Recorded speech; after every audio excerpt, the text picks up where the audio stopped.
I'm a little sick, so if my voice starts giving out or we don't make it through this video, that's the reason why.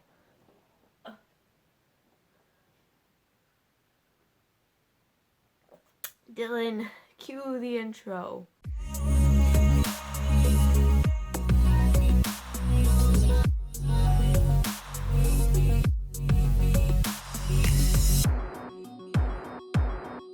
What's up? Welcome to my channel. My name is Alyssa. I am a writer, editor, full-time 9-to-5 employee, and I am currently building my business.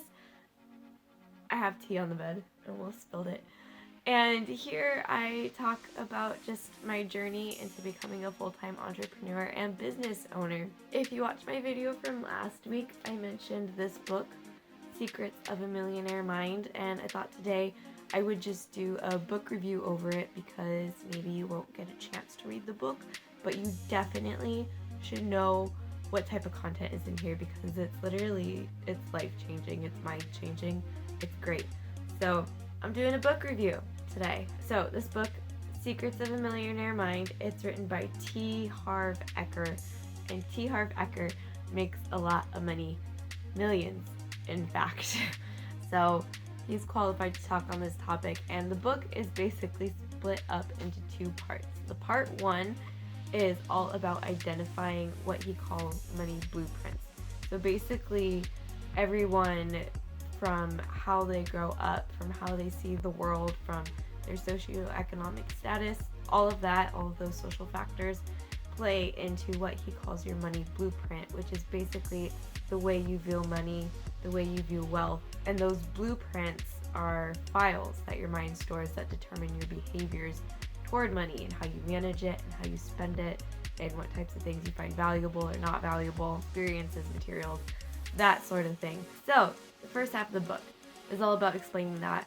And then one thing I really like about this book is he has a lot of practical applications for it. So he has questions that he takes you through to help you identify what your own money blueprints are, so you can be aware of the things behind the things that are causing you to use money the way you do, or the things that make you allow money to use you. So that's part one of the book. Part two of the book, he goes over what he calls the wealth files. So basically, once you've identified your money blueprint, you have to find the files in your blueprint that are not serving you and replace them with the ones that are. And he goes over what they are. There's 17 of them that he writes about. And I thought I would just go over them so that you can kind of get a taste about what really this book is about, and maybe in just hearing it, you'll be able to identify some rich mindset versus poor mindset. That's how he structures the wealth files, is like rich people do this, poor people do this, and that'll be a wealth file. And he goes into this whole explanation of how he doesn't have anything against poor people and how not all poor people, that sort of thing, and not all rich people, but these are just in general what he has found to be the successful wealth files from his experience and from the experiences of the other very rich people he associates with. So I'm just going to read these off. Wealth file number 1. Rich people believe I create my life. Poor people believe life happens to me. I start coughing when I talk too much. So because I start coughing, fortunately, I'm not going to go into detail about what I think about these or my key takeaways from the wealth files because I just gotta get through this as quick as possible. Wealth file number 2, rich people play the money game to win, poor people play the money game to not lose. Wealth file number 3, rich people are committed to being rich, poor people want to be rich. Wealth file number 4, rich people think big, poor people think small. Wealth file number 5, rich people focus on opportunities, poor people focus on obstacles. Wealth file number 6, rich people admire other rich and successful people, poor people resent rich people. Wealth file number 7, rich people associate with positive and successful people, poor people associate with negative or unsuccessful people. Wealth file number 8, rich people are willing to promote themselves and their value, poor people think negatively about selling and promotion. Wealth file number 9.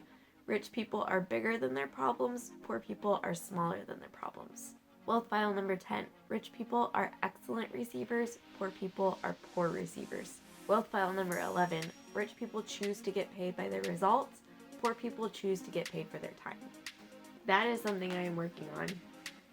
Even the way I initially structured my business. I know that I said I wasn't going to go into detail, but that one hit me hard because the way I had structured my whole business that I'm launching, my publishing company that I'm launching, was kind of a time-based model. And I now know I need to change that. Wealth file number 12. Rich people think both, poor people think either or.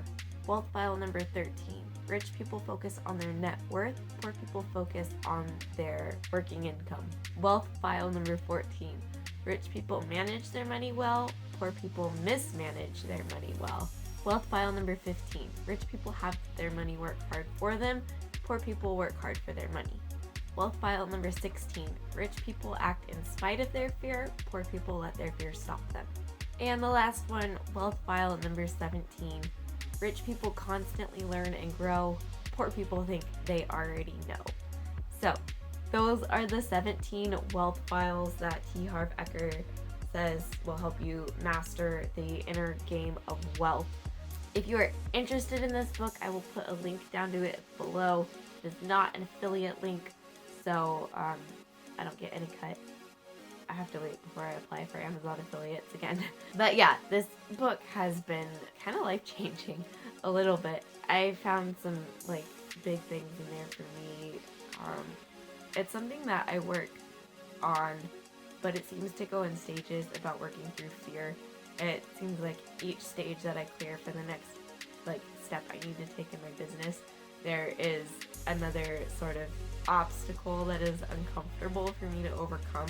And so this was a very good reminder not to let fear stop me, because that just, it stops you and then you don't move forward. So I really liked the wealth files, particularly pertaining to obstacles and opportunities and fear and all that.